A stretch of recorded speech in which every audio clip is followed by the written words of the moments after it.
My name is Devin Bradley. The topic I will be covering is the Skilled Nursing Facility Prospective Payment System, Payment Methodology, Patient-Driven Payment Model. It's a new system that replaces the current Skilled Nursing Facilities Case Mix Methodology known as Resource Utilization Groups version 4, or the RUG 4.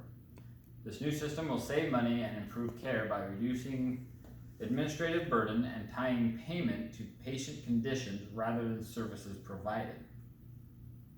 In the new system, the payments are based on a residence classification among 5 components: physical therapy, occupational therapy, speech-language pathology, nursing, and non-therapy ancillary services. The non-therapy ancillary services are mostly a category related to drugs and other medical supplies. This new system utilizes clinically relevant factors rather than volume-based services for payment.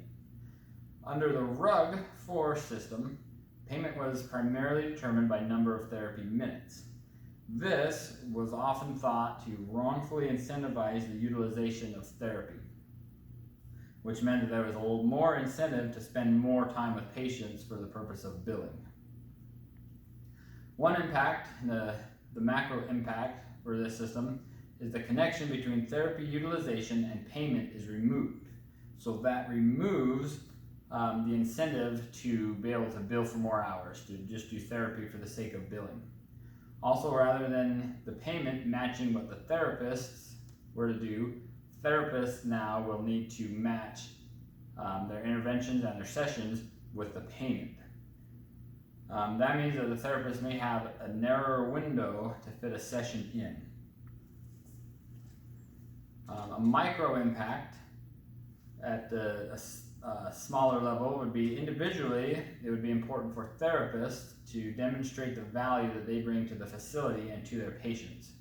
So it would be important for therapists to know their outcome and cost data in order to know how their performance affects payment.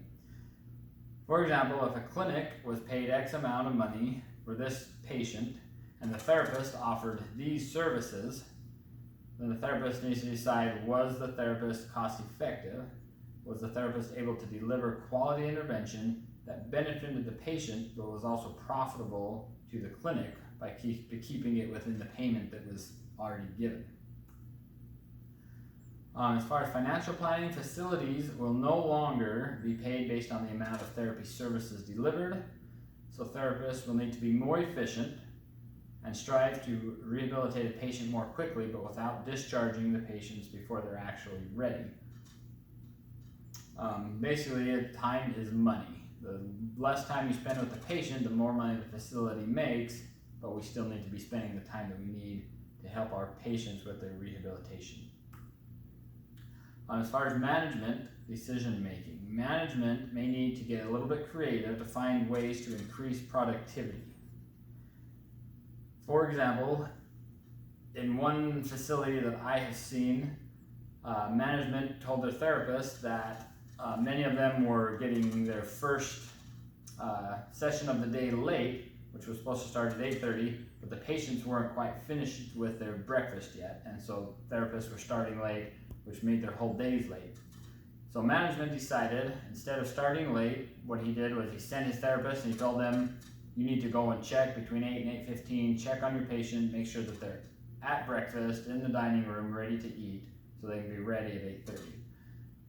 Along with this, that meant that if they needed to go to their room, get them up, get them dressed, walk them to the cafeteria for breakfast, they could count that as their therapy minutes. So if that happened, that took 10 or 15 minutes, then that would mean that that was already 10 or 15 minutes of therapy that they could document.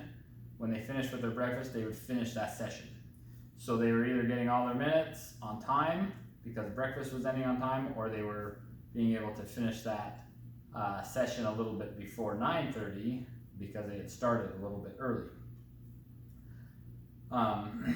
Another way that this could affect that is to ensure that they're data-informed and driven practice. Part of that is collecting the right data. So this could be another way that it can affect policy and procedure. Facilities will need to be sure that they're collecting the right data that can lead to the right changes. So the managers will need to decide if they are collecting the proper data and the proper information. And one way to do that is to decide if the information was useful for driving operational or clinical processes or decisions. If their information they're collecting was not useful for that, then they can stop collecting that. If they have problems that are not being solved, then they can look at that and decide, okay, we need to collect this information to solve this problem, to be able to keep up with these new demands.